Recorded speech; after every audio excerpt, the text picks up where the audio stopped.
Hey, what's going on? Nick Unsworth here, and I'm a kick-ass business coach, and I'm on an absolute mission to help you find your purpose in life, to help you love what you do for work every single day, to help you be the rock star that you are meant to be, to make more money than you ever thought was possible, and to have more time freedom so you can actually enjoy the life that you're living.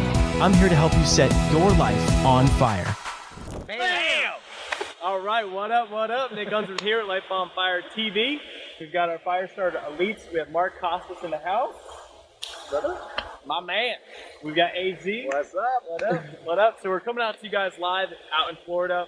Well, it's live for us. You guys might be seeing the replay on the podcast. Anyway, we're fired up because we got a good day to hang together and really just work on strategy. And that's what it's about. You put, sharp minds together in one spot. And it's like, what happened today on the VIP day? I mean, we had 4 hours, just Mark and I, cranking strategy. What was your overall feedback on that? Oh my gosh, incredible. Probably one of the most productive 4 hours since I've been, speaker and business coach. Just to be able to kind of hone in on and get an outside view and perspective of what I wanted to do with my business, how I was going to up-level it, as Nick Unsworth would say. Bring it to the next level, and really kind of just create energy and enthusiasm back towards this pillar of my empire. It really made me excited, and using Nick as an example and getting his outside ideas about what I was doing wrong and what I could leverage to do a little bit better, and how I could really turn the business up. It's a big plan, man. There's a $25K a month recurring plan in extra recurring in 90 days plan. That's right. It's a big plan. Yeah. So I want to give myself a $275,000 raise this year, and we want to start that off, and we want to get that going within 90 days. So we're really putting the fire under my butt, aren't we? It's powerful. Yeah, that's it. It really is. And so that was an awesome day here today, and then we also took some time for the three of us to just hang out and catch up and just wrap about how we can grow our businesses. And we've got a great networking opportunity tonight at an event with Ray Higdon's whole network of people that are out here for that event, including Kevin Harrington from Shark Tank was out here, which is super cool to see him speak today. And so this video, the purpose is, I just want to highlight a couple guys that are living their lives on fire. And so these are super successful, hardworking guys that are taking what they love to do and going towards that. So it's doing a little bit less of what they don't want to do, have them share their stories. And I think that for all of us, the more we can go towards what we love to do in our passion and leave behind areas of our lives and businesses that we don't enjoy every single day. And that's the mission of Life on Fire. That's what I really want to have come out today on this particular episode. So why don't you give us a little bit of a background just about, you as an entrepreneur and kind of where you're headed and why? Yeah, I'm an immigrant son, first generation American. My parents are both from the Philippines. My dad was always my hero because he came to the United States literally with $100 in a suitcase. And he struck it out on his own and became an electrical engineer for Big Blue, IBM. And I watched him work for 35 years of his life, really, really hard. At the end of his life, he was very, very tired, but he had provided an unbelievable life for us and an unbelievable example. I knew that I wanted to be in healthcare in one way or another.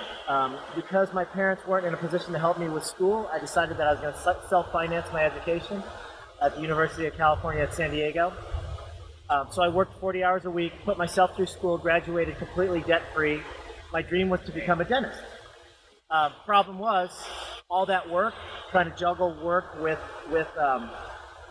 my educational requirements, left me with kind of an average GPA and average test scores. So it took me literally 21 attempts and 3 years to get into dental school.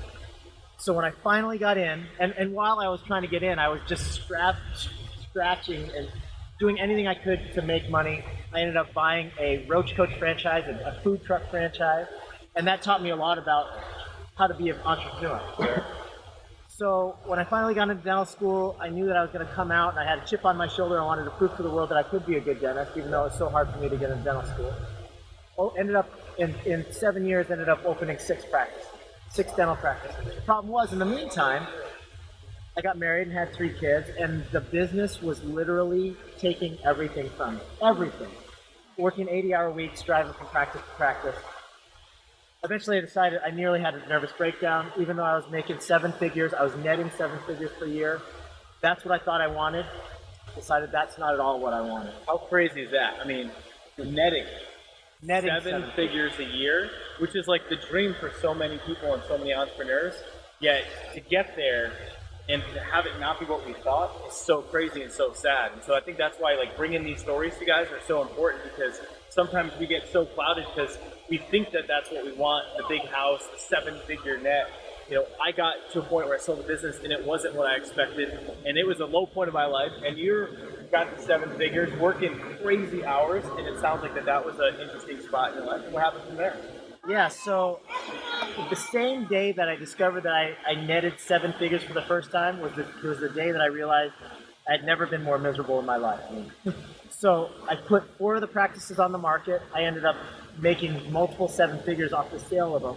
And then I went and searched for something more passive, something that I could enjoy more, that would bring in money without me having to work so hard. So I went out and promptly took 7 figures and turned it into 6 figures. Because I didn't know what the hell I was doing. Yeah. I was working outside of my areas of expertise. So I finally found a business opportunity. It was a dental assisting school. I bought it, I implemented it, put it into my practice, decided it wasn't that great of a system. So I improved it, created my own, and then I started selling it to dentists all across the country. We now have 122 locations from California to Maine. Yeah. And that brings in 6 figures, very passive. Sweet. And the business itself is on track to be a multiple 7-figure business. I now have 2 dental practices left, and what I discovered was that my passion was teaching other dentists how to improve their businesses so that they wouldn't end up in the position that I was in, just feeling emotionally empty and not having enough time for their family. So that is now my passion.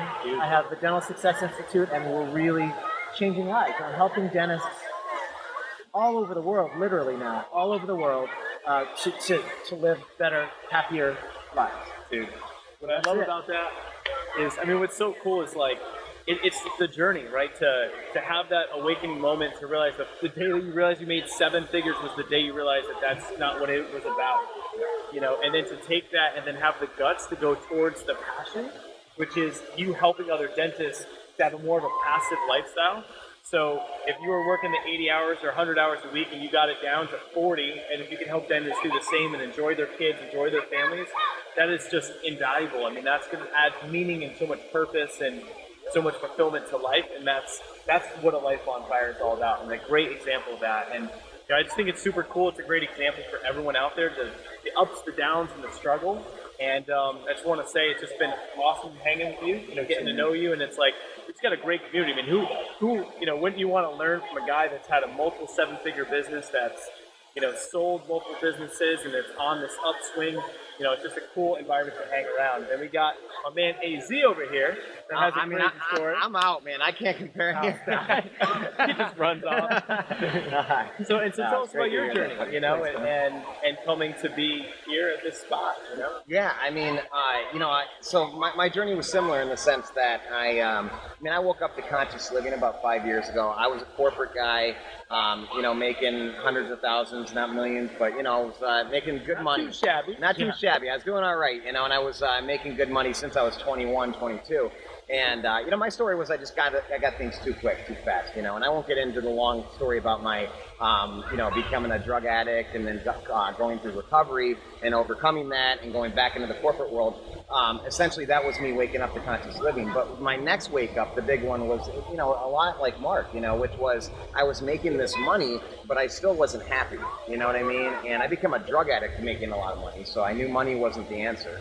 I want to make a lot of money, but I just don't want to be a drug addict and miserable either, Yeah. And so I was escaping a life that I didn't want. And then the other thing was that once I got sober, I was also making a lot of money, but I still wasn't happy. I wasn't fulfilled, And I had woken up to the fact that, hey, my life doesn't have to be about, in your case, owning 6 franchises, because that's the goal you set for yourself at 25 years old or whatever. Things change.